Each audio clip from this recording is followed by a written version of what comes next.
Hello and welcome to another video from Gardening with Jason. I wanted to show you today what blight looks like on tomatoes. Unfortunately, these tomato plants here, as you can see, are worse for wear. They've caught blight. But what I wanted to show you is what it actually looks like, so you can see for yourself and diagnose it, because a lot of people misdiagnose it. Unfortunately, it's very easy to do. It's very easy to confuse with other diseases. So let's start by looking at the leaves. You can see sort of the leaves are brown. There's some that are green. It's not dry. I know the soil is a little bit dry, but it's not the fact that the plant's dry, because look at all the other foliage is green. There's new growth there. So this is blight. But if we look on the stem, if I just move the leaf out of the way, look at the stem there. You can see it's gone sort of a brown colour there.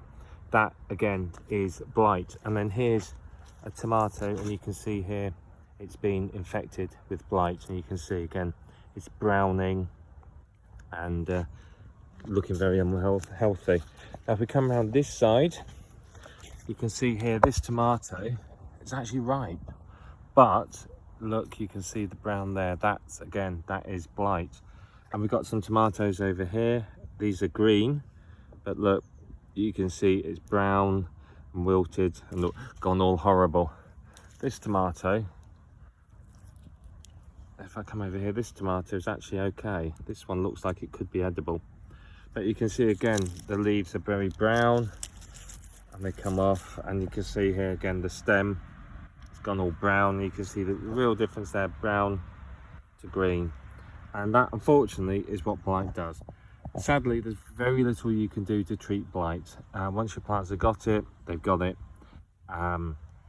You can minimize the risk of it by keeping the distance between your plants sufficient, so that if one plant gets it, hopefully the other can avoid it.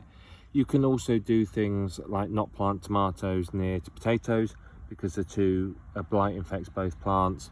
So there's lots of things you can do like that. You can buy blight resistant varieties. Unfortunately, particularly in British summers where the weather is horrible and we get sort of very humid, damp weather, you're going to get blight. It's airborne and it blows in to your garden from wherever you are. There's very little you can do to avoid it, sadly.